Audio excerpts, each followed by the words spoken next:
Hello, everybody. Welcome to the return of the Turnbuckle Time Machine here on the PFC Podcast Network, powered by Anchor.fm.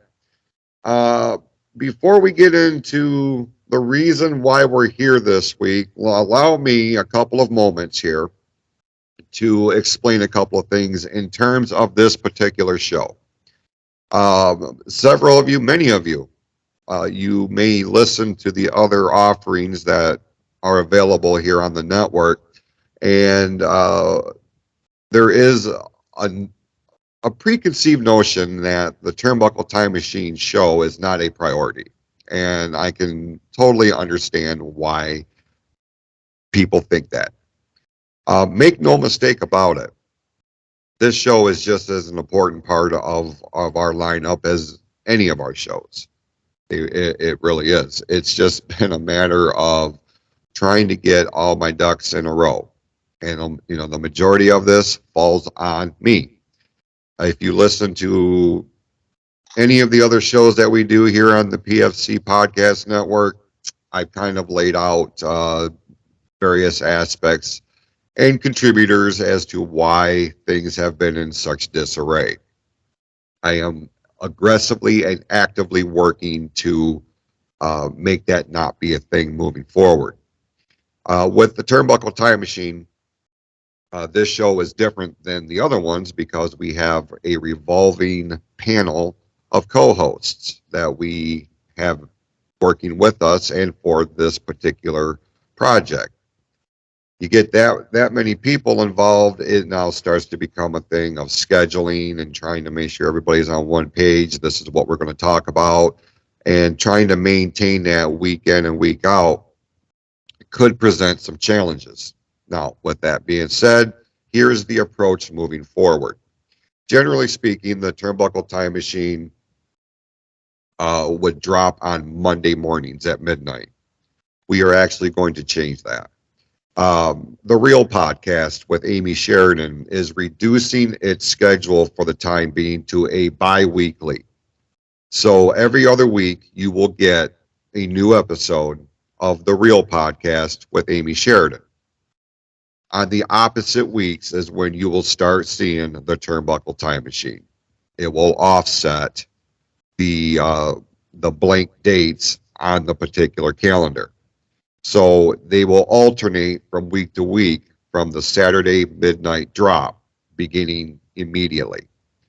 And this will allow Amy to take care of things on her end. This will allow us here on the Turnbuckle Time Machine to have an established schedule. This is what we're talking about. Who wants to come on board to discuss it? Some days or some weeks, it may be one guest, as we have here today. Or we may have the whole damn roster. It all depends. It depends on the topic. It depends on the availability. Now, with this, we are doing this kind of like the return of the show. This is being recorded and filmed for a dual presentation, video and audio. If you're listening to the audio only, this will be available on our YouTube channel, Clouse to the Heart, the Clouse to the Heart page on YouTube. And so this one, we'll put some bells and whistles on it, and trying to, as my co-host this week would, I'm sure would agree, we're going to try to polish a turd here. In terms of what we're talking about. And this is actually something that he brought to the table, and we've spent weeks, months trying to get on the same page to record this show, because this is something that he's very passionate about, and I feel like it was only fitting that we would just keep this between he and I, because this week we're going to do kind of a deep dive, personality profile, if you will, on one of the more controversial names in the history of professional wrestling. Before we allude to that, I mean, I'm sure you know because it's in the goddamn title, but regardless, Eric Cherry is with us. Eric, it's good to see you, brother. How's it going? You too, bro. I'm good. Great. Listen, it's been a long time since we've been able to do this. This is our first time actually just doing one-on-one for video as well as audio. I mean, you were on the Clouse to the Heart podcast quite a while back and relayed just one of the most personal stories that I've ever had the privilege of being a part of and listening to. We're going to keep things a little bit lighter, although this topic is something that it really lights a fire under your ass. And like I am really looking forward to getting into why. We're talking about all things Lex Luger here this week on the Turnbuckle Time Machine. And I realize, when you start splintering topic ideas, before when we first started, we would focus on like a pay-per-view or a TV taping, things of this nature, an event of some sort. And then we started kind of diving into different lists and who should have been world champion and never was, who was world champion and had no shit in business being, even sniffing that title, let alone wearing it. And now we're going to start diving into like individual personality profile pieces. And you look at the history of professional wrestling. Lex Luger is not one of those names that jumps up at the top of the list. But like I said, this is something that is of personal interest for you, Eric. I guess I'll be straight up and ask you right out of the gate. What's your beef with Lex Luger? I just never liked the guy. Like, he's always been like, felt like he's like they always try to make him like he's like a dollar store Hulk Hogan, or you know what I mean? Just like his whole career is kind of sort of that way. Like, he was more of like a younger, maybe better looking guy, but well, he definitely had more hair. Yes, and a better physique. So I get it.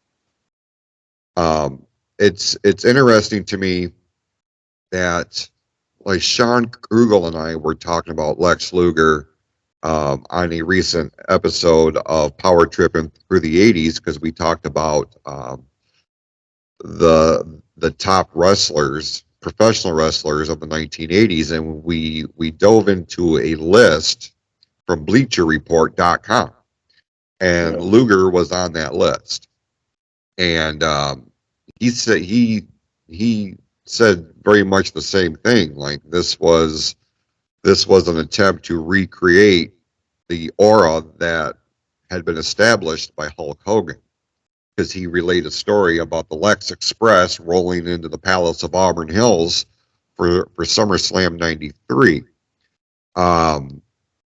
So it's ironic that he said it, you said it, and even as Luger was really becoming of national prominence, like people were starting to know his name, there was that immediate comparison to Hogan. Now, for me, when Lex Luger first came across my radar, it was before he came to the NWA or WCW. And even when he made it to the NWA/WCW, I never made the correlation that he was supposed to be at one point going to be the next Hogan. He wasn't the guy. I put that tag of all people on Sid Vicious. Yeah. Sid Vicious, at the time was like, if you were going to build the next big star, Sid Vicious gave you a pretty damn good foundation to build upon. I think so too. I've always thought Sid was kind of, and is still kind of an underrated name. Should be in the Hall of Fame by now. I would agree with that. I would certainly agree with that. How did Luger first come across your radar? Because you and I, for those who don't know, you and I mean, in terms of our fandom for professional wrestling, like we grew up in the same era. We were, the same guys attracted our attention that got us hooked into the business.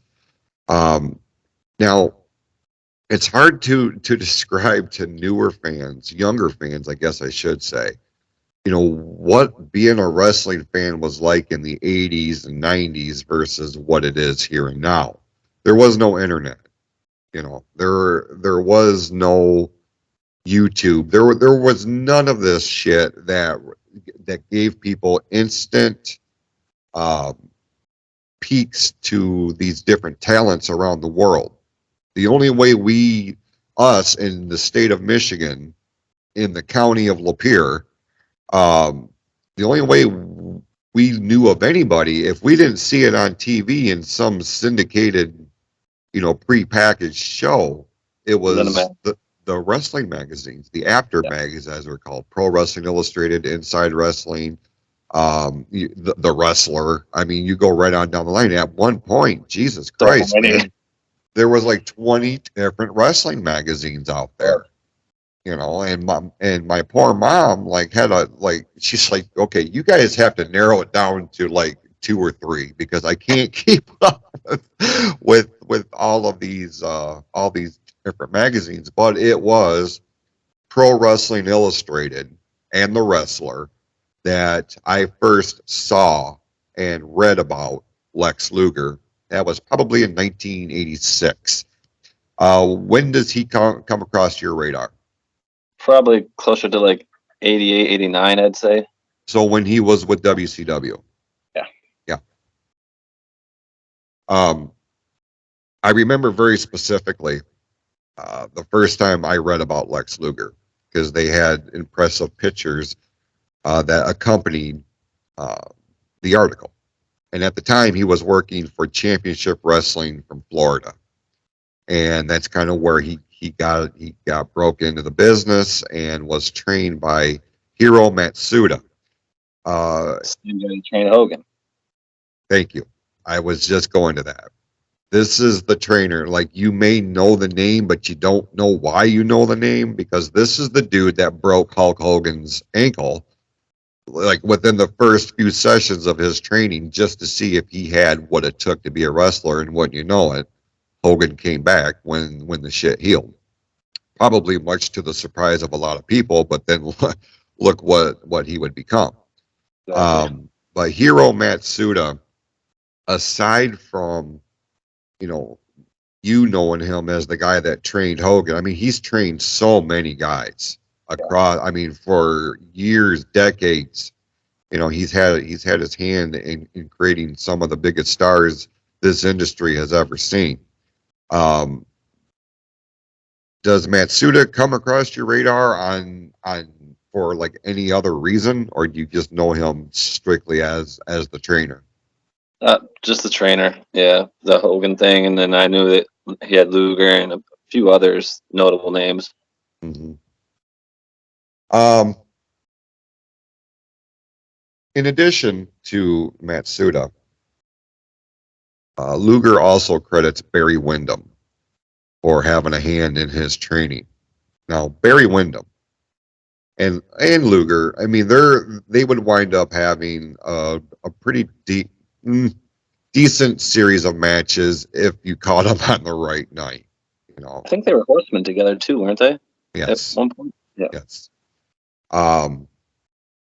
But you get that kind of when you're being trained by a Japanese legend, and then you're also being trained at the simultaneously by somebody who has at that point more than established himself as one of the premier workers in the United States. You would think that that's a recipe for instant success. Now, Luger, very much into the bodybuilding thing from a very early age. He had been an athlete. He'd been a football player, made it to the NFL, played for the Green Bay Packers in the NFL before going to. We don't like him. Yeah, this guy's just batting 1,000 with you. But went to college in Miami. He was a standout there, but he was undrafted in the NFL draft. Spent some time in the NFL, like I said, with Green Bay. And then, like the majority of his football time would be used Canada. In Canada and the USFL too, the original incarnation of the USFL. It wouldn't be until 1985 that he would try his hand at professional wrestling. Now, here's my perception. Luger, I can put Luger, Bill Goldberg, what's another one? There was another one that I had thought about the other day. Dave Batista. These are guys that got into the business strictly for a paycheck, in my opinion. I didn't really feel like, especially Goldberg and Luger, like they looked at wrestling, in my opinion, as an easy paycheck. Okay, like their other endeavors didn't materialize like they would have liked. Their football careers were cut short for injuries or what have you. Well, what the hell? I'm jacked up. I'm strong. I'm big. I can do what they're doing in that bouncy wrestling ring. Yeah. And Not so bouncy. no. You know, the preconceived notion that's a modified trampoline is one of the most enraging things anybody could ever say to me about wrestling. That and the fact that it's quote unquote fake. I take tremendous exception to that, and I mean I always will. Now, he starts off in 1985, Championship Wrestling from Florida. That's where he would win his first title, first of many, the Southern Heavyweight Championship. He would actually win that from Wahoo McDaniel. Where's Wahoo McDaniel on your radar? One of the all-time greats. And even though he was more prominent in the late 60s and the 70s, coming into the 80s, he had a really standout program with Magnum TA, one of the more prolific Native Americans, well, the gimmick, in professional wrestling. Did you happen to see any of Wahoo McDaniel's early stuff? Not back then, no. Like he was largely already kind of an agent at WWE at that point. I think when I heard of him, and like I had seen him in magazines and stuff like that, but never really. It was a little bit before my fandom got really going. So Right. No, I totally get that. So he would spend a couple of years in Florida before getting the opportunity to join Jim Crockett Promotions and the National Wrestling Alliance. Now, I guess I should say, and it's Eric, you know as well as anybody, it's hard to describe adequately to where it doesn't get confusing to casual or non-fans how the territory system used to work back in the day. Whereas now you have WWE, you have All Elite Wrestling. Like those are the two powerhouses. And then you have your, right down on the next tier, that's where you have your Ring of Honors, your Impact, Major League Wrestling. And then below that, then you have the majority of your other independent promotions. Like every state has their independent promotions. Well, maybe not Kentucky so much because they regulate the shit out of pro wrestling down there for whatever reason. Well, I mean, I know why. Because there's fuckholes that will just, if they get a lump of money, all of a sudden they want to play promoter and they're trying to run a show that they have no fucking idea what they're doing. This is where people get hurt and so I guess in that aspect, the state of Kentucky has it right, 1987, he goes to work for Jim Crockett Promotions. Now, Championship Wrestling from Florida was under the National Wrestling Alliance umbrella. There was a variety of different independent territories that worked with the main promoters of the National Wrestling Alliance, because the National Wrestling Alliance at one time was the governing body of professional wrestling.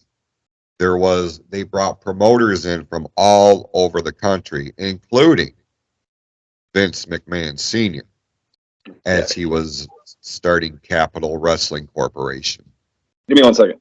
which would, yeah, absolutely, and that would be the precursor to what would become the World Wrestling Federation before he would break out onto his own. Now, really, anybody that worked under the NWA umbrella, where you really wanted to go was the Carolinas. That's where Crockett was based out of. They had the deal with TBS. TBS was starting to become a powerhouse in cable television, and like their content was now starting to become more available across the country. So if you worked under the NWA umbrella, if you worked for like a Stan Munchnick or, you know, Don Owens. I mean, there's a number of different promoters, the Gilberts, the Grahams, they all worked under this umbrella.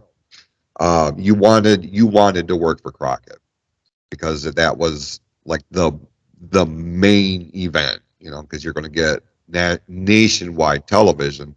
Luger looking the way that he does, obviously it wasn't going to take a tremendous amount of time to get him called up, because at this point, by the time 1987 rolls around, the WWF is on fire. And they had just done WrestleMania 3. They brought 90,000 people to the Silverdome. I mean, they are firing on all cylinders. Merchandise is off the charts. The LJN figures, you can't keep them on the shelves. I mean, it was a big damn deal. NWA very much, as they shifted their business model, because they wanted to promote themselves as, this is real wrestling, and that shit up north is cartoons. Well, that's cool, and I can appreciate that approach. The problem is that the audience that's spending the money to keep your shit afloat is wanting the cartoon shit. Right. Unless you were unless you lived in the South. Yeah. And you were more exposed to NWA, Georgia Championship Wrestling, at that point, as it started to absolve and become ultimately WCW, thanks to Ted Turner. Than we were up here. It was, what's that? Then more than we were up here. Like I remember, I'd see like the Saturday night show, and that was about it I'd seen from WCW. Really, before we got cable in Hadley, because we didn't get cable in Hadley until like '89. We watched that there was a 1-hour syndicated show. I want to believe it was called the Power Hour. That came on at noon on Saturday afternoons. So we would watch a Challenge at 10, Superstars at 11. So there's our 2-hour block of the WWF. And then you switch over, I believe it was WEYI, Channel 25.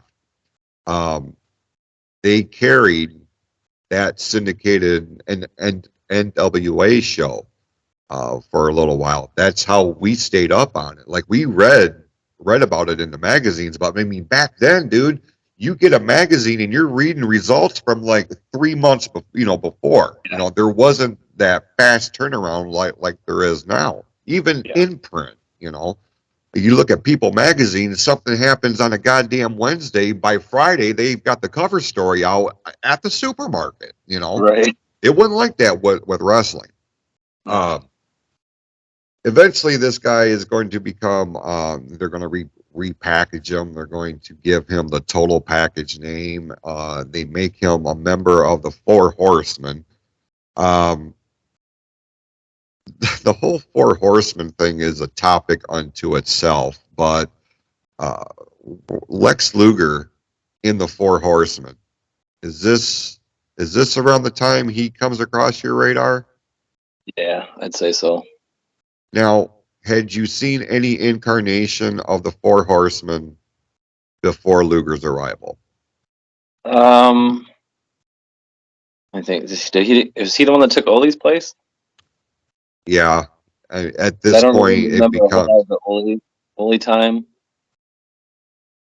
yeah, So yeah, the original, the two Andersons, Tully and Flair, and then J.J. Dillon, obviously. Ole's out. They bring in Luger. Wyndham goes out, and goddamn, who did they put in his place? I'll have to. Roma. No, Huh? that was too early. I think that's too early for Roma, right? Oh, yeah, yeah. Roma was like 93 or some shit like that. Um, now his first big Well, feud. Vicious was in the Horsemen for a minute too. Sid Who? Vicious. Yeah, yes, he Sid Vicious was. was in it. Yeah. Yep. Now his first big rivalry, and this is what really started to start his path to becoming a star for this promotion, is with Nikita Koloff, and they would feud for the United States Championship. This gives Luger his first major title on a major brand. Nikita Koloff, register with you or no? Yeah, Yeah. definitely, especially from like he was in all the magazines like all the time, and I remember he had the feud with Dusty. It was pretty Yeah. good. I thought Nikki was pretty good. Yeah, I really enjoyed at the Great American Bash of 1985. He went around the loop with Ric Flair. And at the time, Flair was the face. Nikita was obviously the Russian heel. Um, but they had such chemistry. And I don't know if it's because Flair was able to bring that out of Nikita, which I don't really think so, because Koloff was a good worker. Yeah. Like he had the perfect size, like the gimmick fit him. He really Did he, embraced. was he a Matsuda guy too? I believe he may have been. I think you're. I Yeah. I believe he may have been. Yeah. I guess I should do a little bit deeper research and just see who all this dude trained. Maybe we will at the end of the show here, because now on that's going to fuck with Yeah, me. there's a few that we definitely recognize. Yeah. Oh, for sure. Aside from Hulk Hogan. Um. So yeah, his first major feud with Nikita Koloff, wins the United States title, holds that thing until the Starrcade of '87 in Chicago. One of the two cage matches that they had there that night, where he's going to drop the title to, well, the guy writing the story, really, Dusty Rhodes. Um, and I feel like at this point, the seeds are starting to be planted, because I can remember hearing the results of because we didn't watch the pay-per-views back then live, but like we knew after the fact who won and whatever. I'm like, they're fixing to put him up into the main event. They're going to break him. Like, even at that young age, I'm like, he's going to leave the Horsemen in some way or another, and he's going to wind up winning the title from Flair, because it just seemed like that's where they were going with it. Because like you had indicated, the NWA was looking for that next big babyface star that's comparable to Hulk Hogan. Um, you look up and down the roster, Lex Luger. I mean, if you're not going to utilize Sid Vicious, Lex Luger is going to be that guy. And they would wind up having a few matches on pay-per-view. I think Wrestle War was one of them, and like they started to really put plans into place to have Luger, potentially win the NWA World Title from Ric Flair. Then they started to kind of shift that focus a little bit more towards Sting, after Flair and Sting had their what was a 45-minute or a 60-minute draw on TBS at the first Clash of the Champions. Flair went to bat for Sting. Sting would ultimately go down with a very serious knee injury. And like just prior to a pay-per-view, they put Lex Luger in his place. And the story kind of wrote itself, the former protege, blah, blah, blah. But Flair was adamant that he wanted to wait to drop the title to Sting. Um, do you think, and I know this is kind of a difficult question, but I mean, had your disdain for Lex Luger already been implanted? That's part one. Part two, if it hadn't, and he had actually won the title from Flair in 1990 instead of Sting, would that have changed your approach on Luger, or had you just already kind of written him off? No, I mean, like I said, I didn't watch a whole lot of NWA, WCW at that point. I would catch a few of the Saturday night episodes and read what was going on in the magazine. So no, I didn't really like have as harsh feelings for him yet. Okay. So does the harshness come when he comes to the WWF in '93? Not initially. I thought that the narcissist gimmick was perfect for him. Okay. That was him. Like it just seemed natural. Like this is who this guy is. You know what I mean? Right. And then like the inexplicable face turn for no reason to make him the new Hogan because Hulk had just recently left. That's when I really started. Like, what is this? What is this? You know, knockoff. All right. Hulk. Well, we'll get there in a little bit. Let's put a bow on his WCW run here. He would eventually win the WCW World Heavyweight Championship in 1992. After Flair had left the company, took the big gold belt with him, as it would turn out. He would eventually win the title. I believe he defeated Barry Windham, ironically, in a match to determine or to fill the vacancy, I guess, of the WCW championship. They would introduce a new championship belt for the world title. You're a belt guy, right? You appreciate belts. Yeah. What's your opinion on Lex Luger's WCW title? The first one, like before he came to Vince, Yes. it was decent. Like I said, I could tell that they were trying to make their own Hulk that Vince would try to do again later. But yeah, it was okay. So he's going to hold on to the title until he loses it to Sting at Super Brawl 2. And now the cool thing, I appreciated what they tried to do with Luger in terms of, okay, your big name, your biggest name is now working for the competition. Ric Flair not only leaves the company, but he takes the very symbol of their world champion with him north to the WWF.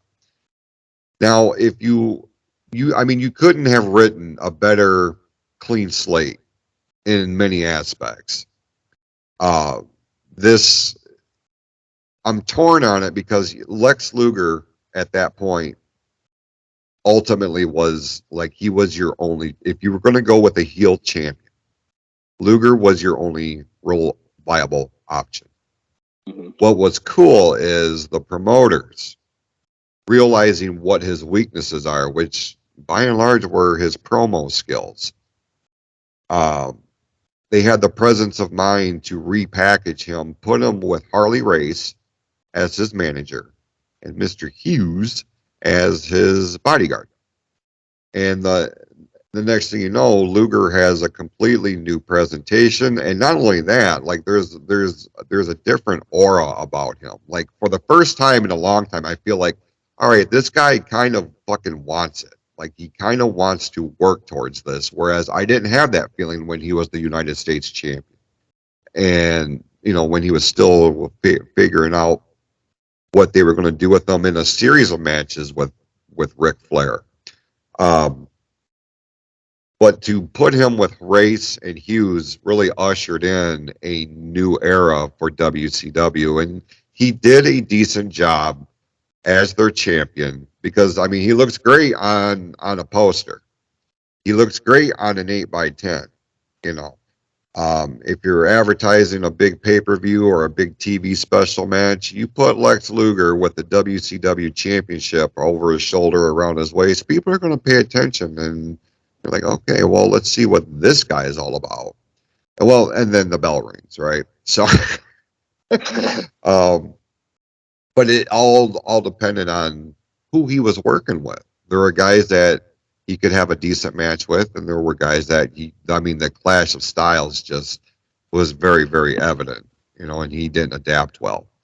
Now, his run with WCW, and I know we're kind of skipping forward here a lot and going over a lot of the timeline, but I feel like, Eric, your passionate stance on this guy really starts to materialize during his WWF run.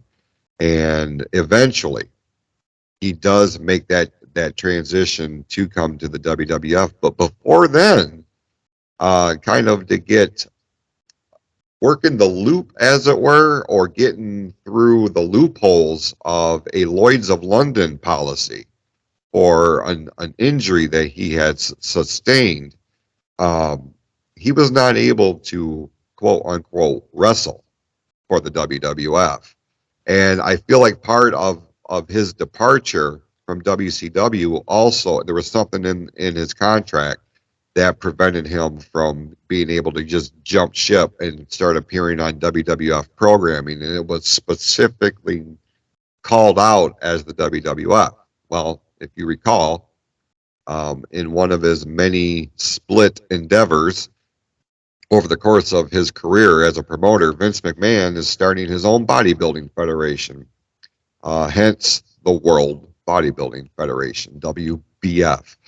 Going into their second year is when they really start to, this is where Lex Luger comes into play. He's going to be like their ambassador. And even though it is not under the banner, he's not performing in a wrestling ring for the World Wrestling Federation as it was known, Vince was able to get him on payroll under the WBF. Kind of a smart thing, right? I mean, how else could you do that? And only right. Vince McMahon could pull that off, right? Yes, sir. So it wouldn't be until late '92 that they would start teasing that, okay, this guy is making the transition from the WBF, which at this point, if it hadn't closed, it was well on its way. Yeah. So what are you going to do with this guy? Well, as it would be, the timeline expired, and he can now start appearing on WWF television, and they start airing these vignettes that he's coming, and his big public debut of sorts, his arrival to the World Wrestling Federation, happens during the 1993 Royal Rumble. Bobby the Brain Heenan, who had been already instrumental in bringing Ric Flair into, or he was associated with Ric Flair during Flair's WWF run. At this point, Flair is on his way out, heading back down south. Like, it would just be a couple of weeks after the fact that he would lose that Loser Leaves WWF match to Mr. Perfect on one of the very early episodes of Monday Night Raw. Lex Luger comes in. Heenan is his mouthpiece. And all the dude did was stand there and pose in front of a mirror and look, just, this was his debut. The Narcissist. Go ahead and spell that for me. You know what I mean? It's like, could you think of a more complicated moniker to give this guy? And I remember thinking, Jesus Christ, for young kids to understand and pronounce. Well, not only that, could Luger even pronounce it? Who are you? I'm the Narcissist. Heenan couldn't say it right during the goddamn promo. Yeah. All right, so he makes his debut. He does a series of matches on the syndicated shows, Superstars and Wrestling Challenge. Monday Night Raw is starting to become a thing. and he would find himself in a rivalry with Mr. Perfect, and those two would have like I had high expectations for that rivalry. Like if you're going to position Lex Luger in to a top spot with an established talent, and Somebody in this go. case, somebody that's going to make him look good, Exactly. you got to go with Mr. Perfect on this. They would have like their big match, the big profile match, I guess, at WrestleMania 9 in Las Vegas, like the big outdoor Caesar's Palace gimmick. Mm-hmm. Now, as you were alluding to, the inexplicable happens. And after, the first 5, 6 months of being this uber heel and just hated beyond hated and all of this shit, the narcissist is really isn't going anywhere.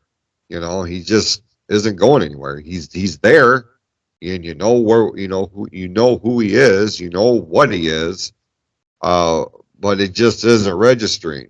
At this point, Hulk Hogan had just lost his 5th WWF title at the King of the Ring pay-per-view to Yokozuna.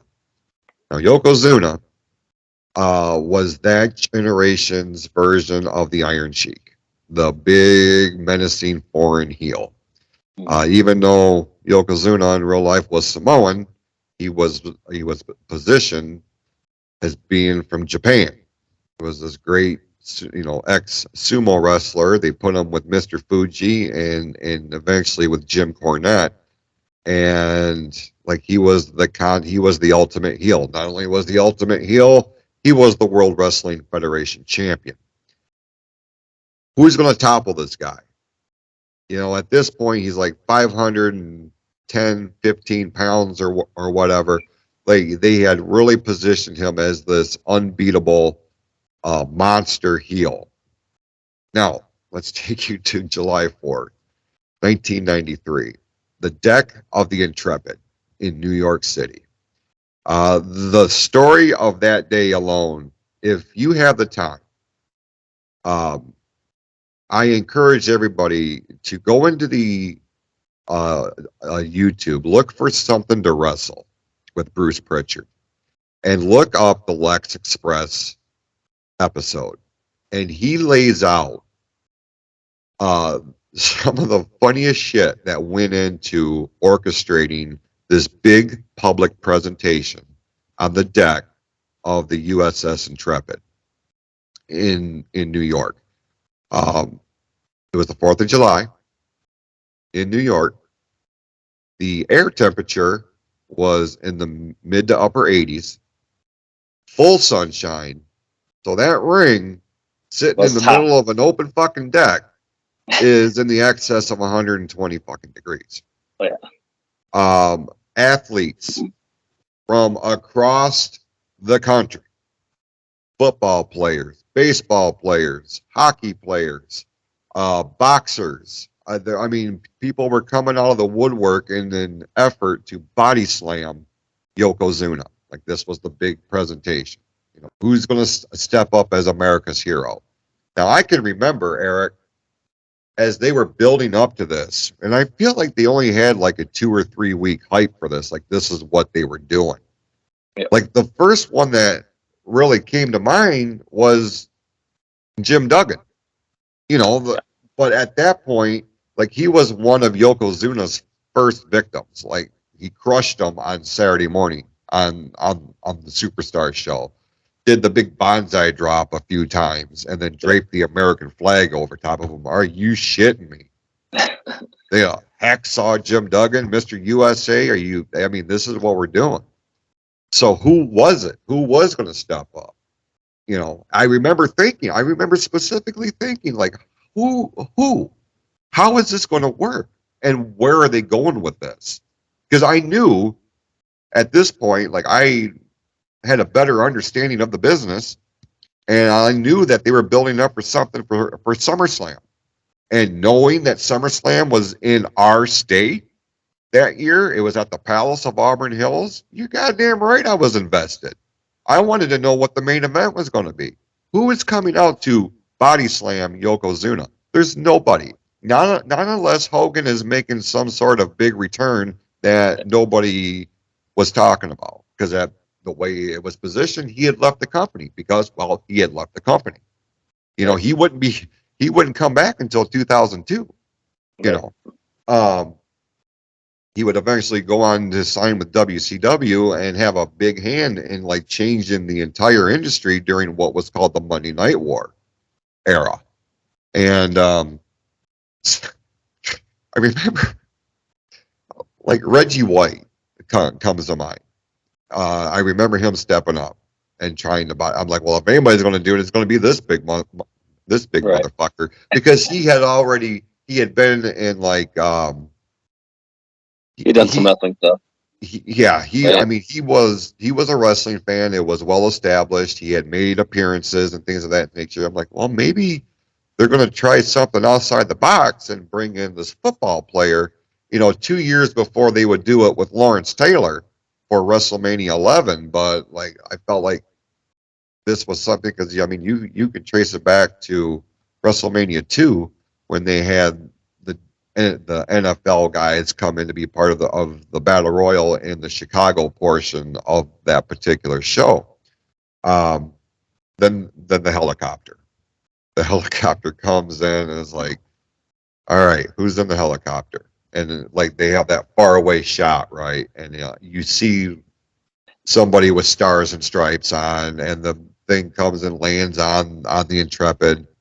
Lex Luger comes out. Eric, your initial response, your initial thought. Confusion. You know, because he had just been on television as the heel, right? Yeah. Did you see this? I mean, when he stepped off the helicopter, did you immediately process that this was going to be our main event for SummerSlam, and this is he's fixing to go in here and do this, or was he going to get the beat down, and that's what was going to set the thing up? I think I kind of had figured that that's where they were going with it, for him to make that grand entrance and everything, be in the red and white and blue. And like I said, I was confused because you just had this guy be a major heel, but now you're doing this. So yeah, they're going to put him in that spot. And they did. Yep. You know, they called it the Call to Action campaign because they weren't going to allow him to have the title shot. You know, because in Jim Cornette's mind, it was a hip toss. It wasn't a body slam. Now, I will say this. You've got to give Luger a little bit of credit in terms of being able to pick up Yokozuna. Now, you can plainly see Yokozuna did everything he could to be cooperative in that spot. Yeah. But I don't give a shit, dude. That motherfucker was over 500 pounds. Yeah. And if he didn't want you to pick him up, you weren't picking him up. I don't care who you are. I don't care how strong you are. But he was the all-star. He was the MVP of that whole presentation. He was really the MVP of that whole era. From that time for the rest of the year. I guess leading up till him losing the title to Bret the Hitman Hart at WrestleMania 10, the next March there. That was very much the Yokozuna era. And as soon as that happened, I'm like, well, here it is. This is the guy. This is the guy that they're going to have replace Hulk Hogan, or they're going to try to replace Hulk Hogan. All-American white meat baby face, you know, the flowing blonde hair, jacked up build. Like, okay, you don't have Hogan, so you've got what people like you had said for years and years before this moment. Well, now's his time to step into that Hogan role. I feel like you didn't have very much confidence in that right out of the gate, did you? No, especially including the inexplicable change.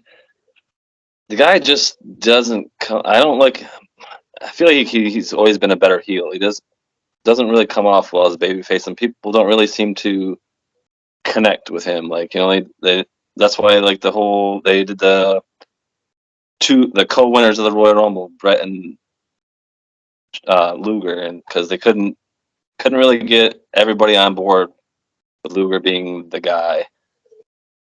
So, and it really wasn't without their lack of trying. No. They put a lot of money and a lot of time and a lot of effort to build the character up. Like, I don't think he wrestled a match until he got to Auburn Hills. I don't think so. And like, they had bought this bus, they had decorated it with the Lex Express gimmick and the WWF logos all over, and like, he was legitimately traveling all over the country. And in an effort to get him to connect intimately with the audience, you know, putting his ass on TV is one thing. Building a storyline around him to tell his story going into this match is one thing. But to put him on a tour, like his own personal tour, where he's going to malls and he's going to different businesses and he's doing these autograph signings and these photo ops and things of this nature, like, they are really, really trying to rally the troops around this guy. Sean tells a pretty amusing story on Power Tripping through the 80s of when he met Luger rolling into Auburn Hills for the day of SummerSlam. He was at another business. I feel like he said it was Kmart. It may have been the one in Lake Orion, if I'm not mistaken. And he met Luger on that day and like shook his hand, and Luger gave him a worker's handshake instead of a real life handshake. And like Sean, if you haven't listened to it already, you really should, because was Sean already working by this point? What's that? Sean already working by this point? I don't. If he was, it was in the very beginning of like his career. Okay. But I don't think so, Eric, because I feel like he didn't recognize the fact at that time that it was a worker's handshake, because he says, I remember feeling like I crushed his hand, you know. And you can actually listen to that here on the PFC Podcast Network.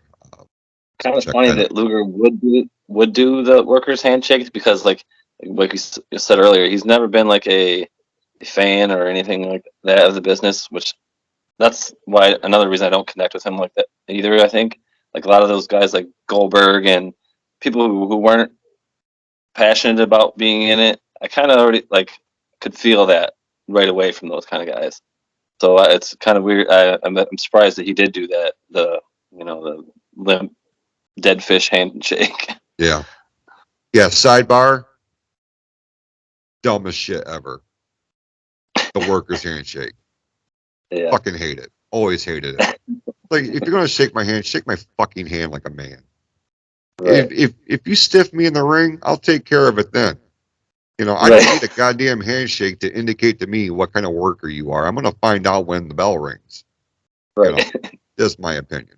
And I know I'm in the minority of it, but just one of the ignorant nuances that I just found to be so absurd. Be that as it may. We roll into the Palace. You were at SummerSlam that year? No. You were not? No, I was not. Did you watch it live on pay-per-view? Huh? So thinking about going this year, though. I mean, how can you not? Right. Ford Field. You know what the bitch about that is? Sidebar here. I knew it was coming. I knew it was coming to Detroit before most people did. And I kind of had an inside line in. And what I didn't know was the date. Like, I knew it was going to be in August. Like last year, it was like the month before, like the first time ever they held SummerSlam in July. But I knew that it was returning to August, early August. What I didn't know is that the motherfucker was going to wind up on my daughter's birthday. And like, that winds up being my weekend. And so when they made the formal announcement And they said, SummerSlam's coming to Ford Field, August 5th. I'm like, damn. So I hurried up and I got the kids on the phone. I'm like, hey, We got a situation. this is what's happening. Do you guys want to go to SummerSlam? And I don't think they really want to go. So I'm not really sure what my plans are in terms of that particular show is. But back on track here. We roll into the Palace of Auburn Hills. This pay-per-view, by and large, is a shitty one from top to bottom. It had a couple of decent matches, but overall, pretty shitty. And at this point, Some hidden gems in there, but overall, yeah, pretty. Yeah, it was awful. And this was like the 88, 89, 90, 91.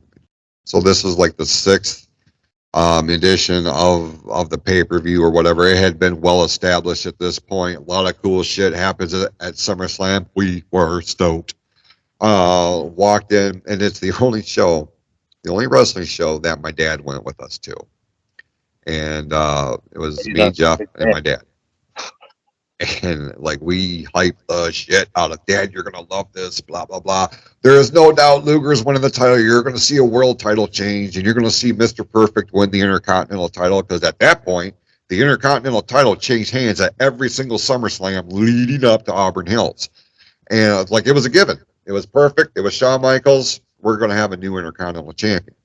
Nope. Which that match wasn't as good as I thought it would have been. Right. In fact, no titles changed hands that night. And when we walked into the Palace and we walked into the arena part, you could look up in the rafters and they had all the red, white, and blue balloons up there. I'm like, Jesus Christ. I mean, it is for sure happening. Yeah. How can you not? How can you put up 10,000 balloons up in the rafters of this arena and not have a world title change? Well, they did.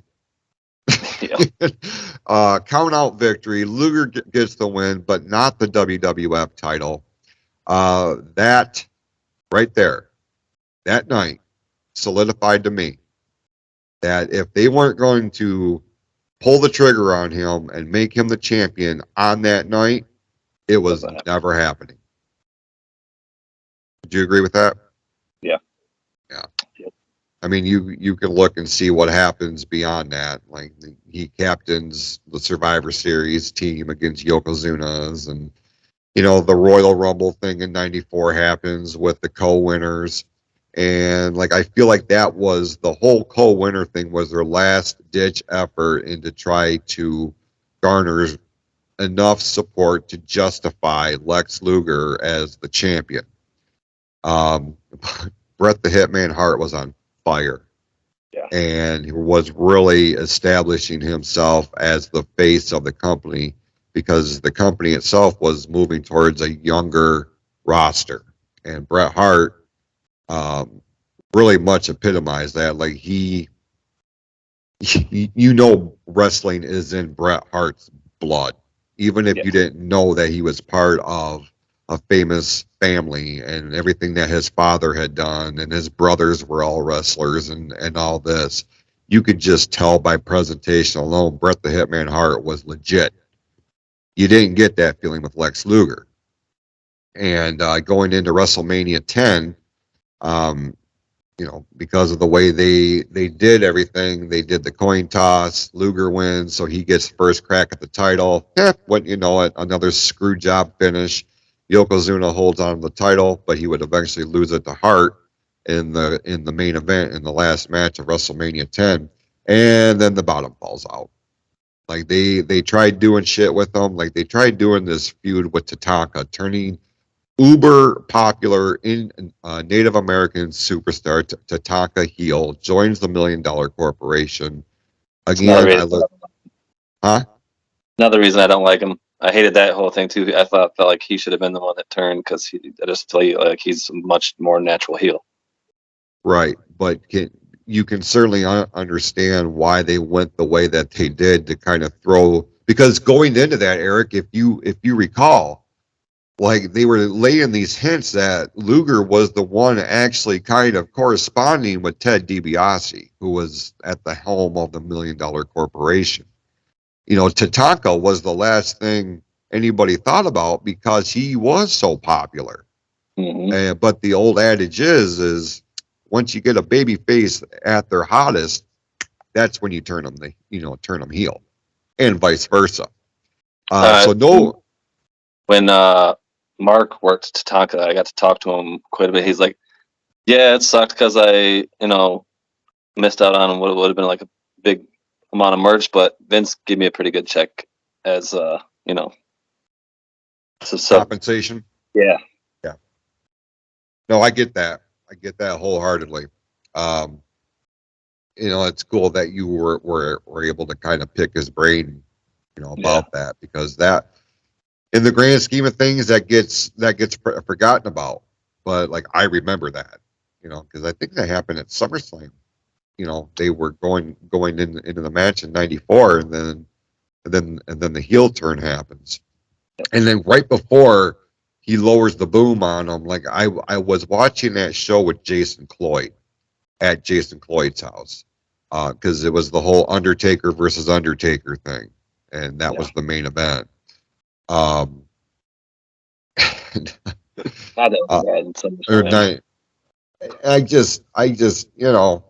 looked at Jason. I'm like, what if Tatanka is the one that turns?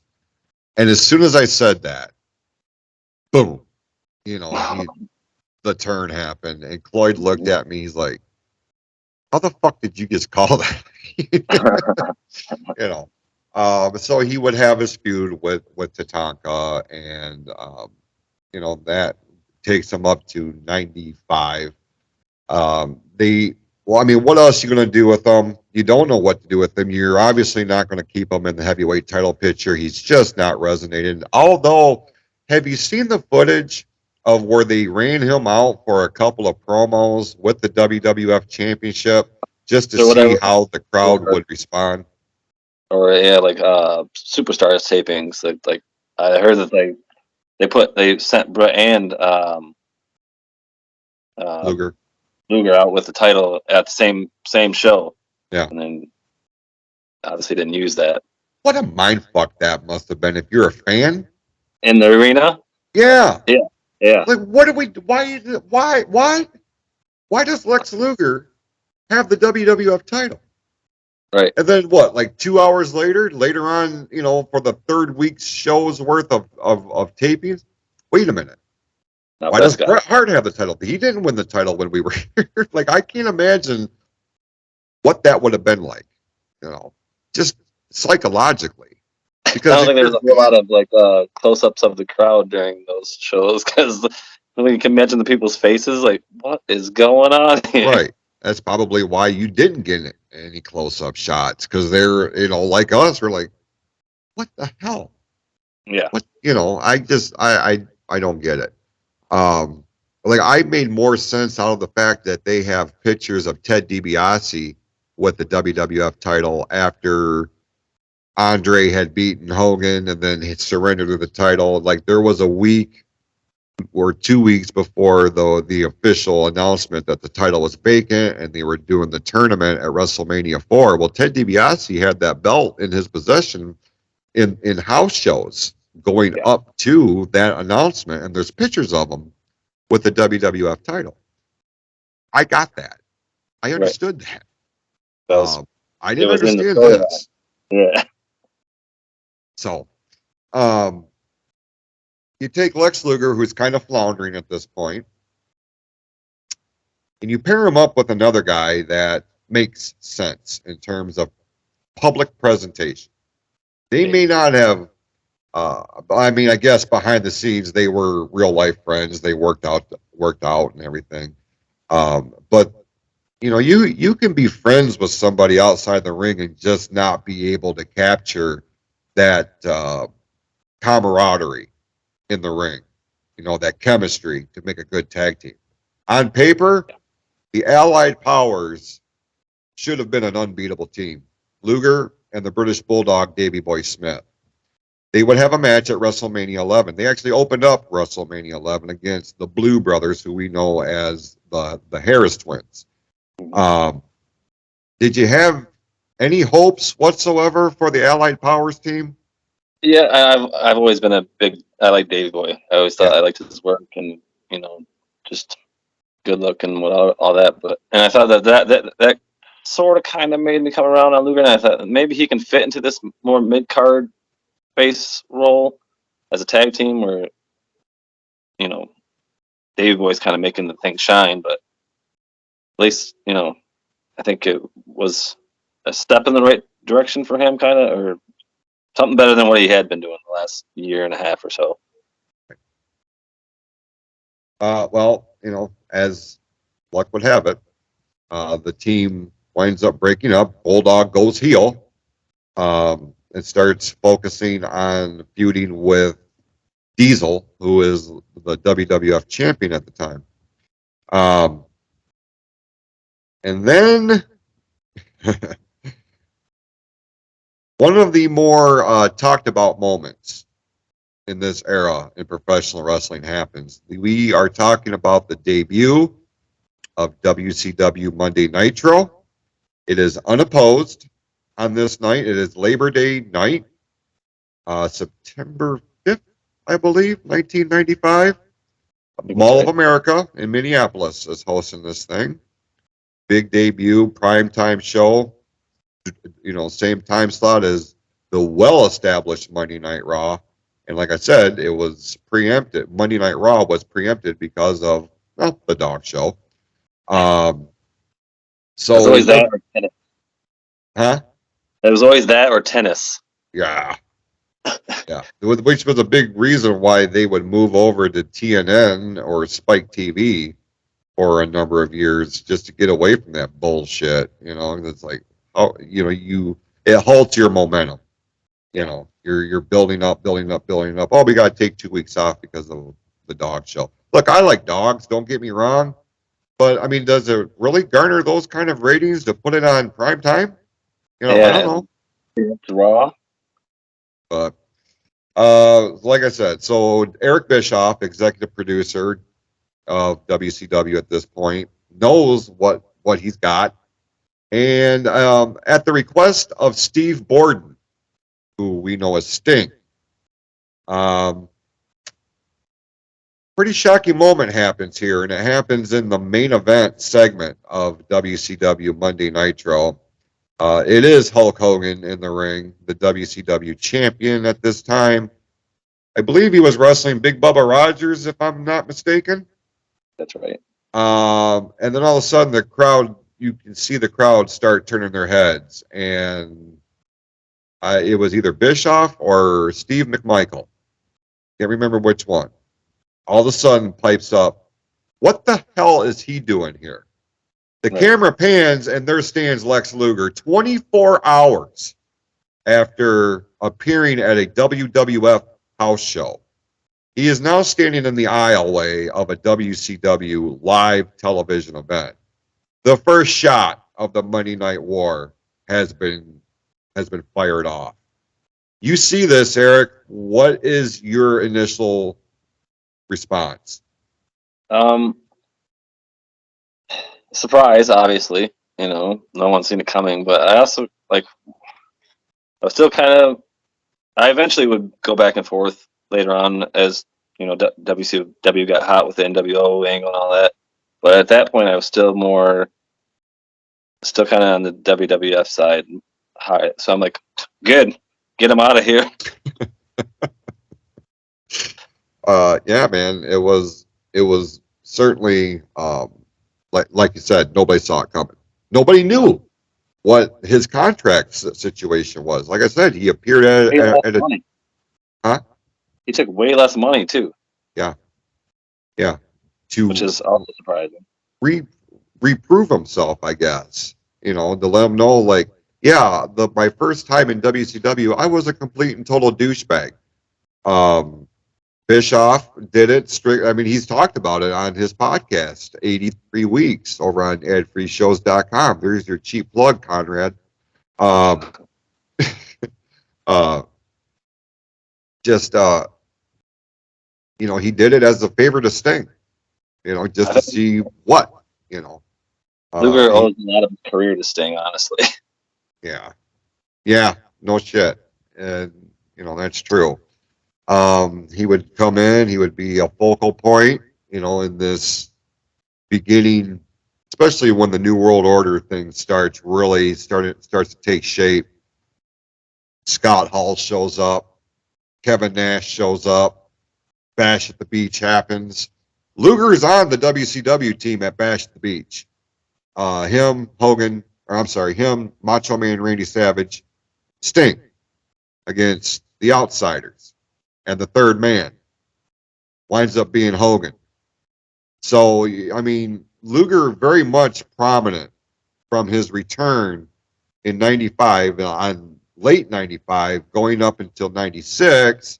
And then he has this big crowning achievement, beating Hogan for the WCW World title in, of all places, the Palace of Auburn Hills. Hogan doesn't have outside of Andre, Hogan does not have a good run here in Detroit. No, he doesn't. And I'll tell you, every time I've seen that man live, he's fucking lost. Every single time I have watched him live. He lost to Sting at a WCW house show in a cage. That was Auburn Hills. Lost at the Survivor Series in 91. Lost the title to The Undertaker at Joe Louis Arena. I was there for that. He and Edge lost the tag team titles at Vengeance 02, Joe Louis Arena. I was there for that. Like, I've never seen the man win. I was not in Auburn Hills the night Lex Luger won the WCW title, but I watched the replay. I was watching it live. And I'm like, damn. 4 years too late, man. Yeah. 4 years too late. And eventually Luger would lose it, less than a week later at the Road Wild or Hog Wild pay-per-view, the one in Sturgis, whatever. I think the first year was Hog Wild, and then the Harley owners group had a complete fucking meltdown about it. So they wound up changing it to Road Wild. Yeah. But he would wind up winning the title or losing the title back to Hogan there. From there, man, he doesn't really do a whole hell. He stays prominent. He stays, in the upper echelon of the card of the roster. A couple of WCW tag runs with Sting. Would join NWO Wolfpack, the red and black with Kevin Nash and Conan and all them. But by this time, it really, the writing's on the wall. Like we've seen this guy peak, and like he's not getting any bigger at this point. And then like his career just it parallels with the downfall of WCW as a whole. They put him with a couple different partners and tried to reinvent himself again, and then Miss Elizabeth becomes part of his entourage, his manager. Well, goddamn, wouldn't you know if that didn't translate to real life? And that just takes a total tragic turn. I feel like a lot of the controversy, a lot of the hatred that Lex Luger has endured, especially in the latter part of his career, is his involvement with what would ultimately be the untimely death of Miss Elizabeth, because they were dating. She was at his house. I'm not really sure if they were living together at that point. I kind of feel like they were. I don't know. It doesn't really matter. From what I understand, he was still married and had her in the other side of the complex he was living in. He had two apartments in the same place, or two townhouses, whatever they were, and he has her on the other end of the place, and he's got his wife and kids on the other side. So yeah. Yeah. Well, it's on his watch that everything unfolds. You can hear the 911 call when she is unresponsive. Accidental overdose is what they called it. 42 years old when Miss Elizabeth passed away, and Jesus, man, that for us, for you and I, fans of our age group, that rocked us because Miss Elizabeth was a very, very, very crucial part in the WWF during the height of that boom, being the manager of the Macho Man Randy Savage. Um, Even after it had been publicly known that they had been married, then they got divorced, and then when the Mega Powers reformed in WCW, they brought Elizabeth back in to be a part of that package. Even though there was no more personal relationship between Savage and Elizabeth, they were on screen together. Um, Fast forward, she winds up in the corner of Lex Luger. Fast forward even more, a little bit deeper. They're a real life couple and a real life relationship. Then she passes away. And with that, like, he was arrested for possession of a laundry list of drugs and steroids and things of this nature. At this point, man, like I know you saw reports as they happened, because by this time the internet is a thing, or we have access to information a lot faster than we did. What's your initial reaction when you hear about the passing of Miss Elizabeth and the circumstances that surrounded it? I was shocked and sad because she was, like you said, she was a big part of my childhood, the whole Mega Powers thing. And, she was like all of our first like crushes. Crushes. Yeah, Yeah. So that it sucked, and then I was like, I already didn't like this motherfucker. Fuck this guy. Kind of feel like that's where this portion was going to, because I was just waiting for it, because a lot of fans felt that way. A lot of fans blamed him for this. He enabled this to happen, and as unfortunate as it is, and it is extremely unfortunate. I don't know where you're at on the whole karma thing. Some people believe in it, some people don't. As it turns out, I mean, Lex Luger's. Back to bite his ass hard. Huh? It came back to bite his ass hard. It did, and that's what where I was going with this. Like, since then, his personal life, his professional life, kind of took a shit. And it took him absolutely hitting rock bottom, before he really got an understanding as to what is truly important in life. And by all accounts, what we hear nowadays is that the Lex Luger that you would meet here today is a stark contrast to the Lex Luger that once was. Now, it takes something of life-altering circumstances, like the man's in a wheelchair. His body has broken down on him. And, you hate to see people go through that. Yeah. You really hate to see somebody that, regardless of whether you were a fan of his or not, that's somebody that we grew up watching. Like, he was a larger than life figure. And you hate seeing that on a basic humanitarian level. Yeah. You don't really want to harp on the bad, like, it's taking care of its own, Yeah. But now today, he has completely turned his life around. He has found Jesus. He has really incorporated religion into his life, and you can have your opinion of that one way or the other. It doesn't matter, because whatever he believes in, however he goes about that, has made a significant difference in his life, because it's changed his mindset. Because at the end of the day, our mindset is what really is going to carry us to either our greatest successes or our greatest failures. It's just which one do you want to focus on? So personally, I feel like, as sorry as I am that he had to endure the challenges that he's had to overcome personally and with his health specifically. I feel like this had to happen for him to really um, gain some inner peace. You know what I'm saying? So, I mean, I understand as a fan how you felt about him here and now in 2023. What's your opinion on Lex Luger? I mean, I don't know more. Like, we don't see him a whole lot, but like you said, it seems like from what you hear, he has turned a new leaf and all that, which is great and everything. Does it make me? I don't. Do I forgive him for like the Liz thing? Not really, but you know, I'm sure my opinion doesn't matter to him anyways. We don't know each other, so it is what it is.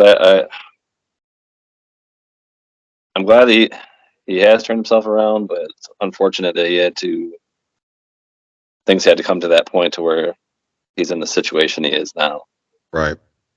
No, I totally agree with that.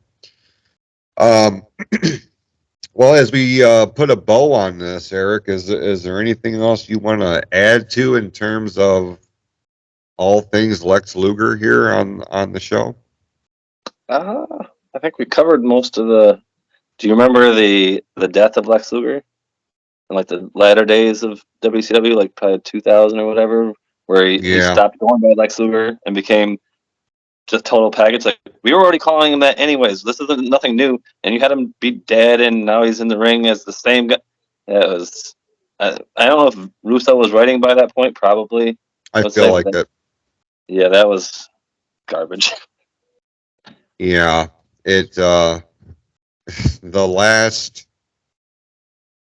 Well, Liz was with him during that point. Like she was, I think she was at the funeral scene and all that kind of stuff. yeah, the last 12 to 14 months of World Championship Wrestling was an abomination. Yeah. You know, it just Russo's influence, and then look, I was a big fan and supporter of Vince Russo. Um, when he worked for the WWF. When he had Vince McMahon filtering him. Yeah. Yeah. You know, there you could see the genius that was when he got to WCW. There was no filter. There was no anything. Like he did what he wanted to do, wrote what he wanted to wrote, and like the misses far outweighed the hits, in my opinion. Oh, yeah. Yep. That's not to talk disparaging about Vince Russo because again, he's one of those controversial figures in professional wrestling. He's got more than enough content to orchestrate an entire show just onto him. That's something that we can explore, but you're absolutely right. Like it was complete dog shit. What they did with Luger, the total package and, the whole funeral and for Lex Luger, it just got dumb. WCW became unwatchable at this point, for me anyway. I mean, I know, the numbers tell you that a couple 100,000 people tuned in just to watch the ship go down. I feel like, Right. you can't help but watch a car crash or a sinking ship or something like you got to watch it go down. Yeah. So, I mean, at least with the Titanic, it tried to swerve. They just drove right straight into that thing. Right. Oh, let me do this real quick before we get out of here this week. While I am looking this up, let me tell you what we're going to talk about on the next installment of the Turnbuckle Time Machine here. We are going to discuss, and we're going to get a couple different people here on the panel. We are going to discuss our favorite matches, our top 3 favorite matches from WrestleManias. And everybody can come with their list, break it down. We'll talk about it, why this registered, why it didn't register, why is it on your list, not mine. How can you like that piece of dog shit when all these other matches took place? It's going to be a fun conversation because I feel like since we're in WrestleMania season, And this is a wrestling podcast. How the fuck could we not talk about it? So yeah, we're going to be talking about our top 3 matches of WrestleMania here on the next installment of the Turnbuckle Time Machine. What I'm doing right now is I'm looking up if I can find a list of who Hiro Matsuda trained. Like we had talked about earlier in the program here. And of course, it's going to give me a hard time. Now, wow, I did not realize this. He was trained by Karl Gotch. Interesting.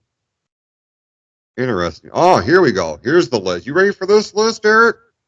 Yep. In addition to Hulk Hogan, Hiro Matsuda is responsible, and Lex Luger, of course, responsible for training the Great Muta, Mr. Wonderful Paul Orndorff, Scott Hall, Cowboy Bob Orton, and Ron Simmons. Wow. That, my friend, is an impressive goddamn list. That is. You're talking about some of the toughest and most prolific names in the history of this business around the world. Right? Yep. So pretty amazing. It is. So anyway, 2 weeks from today, we will be discussing our top 3 matches from WrestleMania. And with that, if anybody has any questions, comments, feedback of any type, you can look for us over on Facebook. Look for the Turnbuckle Time Machine. Or you can send us an email at clousetotheheart@gmail.com. That is our official email account for the network at this point. Eric Cherry, always a pleasure spending some time with you, my friend, picking your brain. Appreciate your input on this show. Thank you for having me.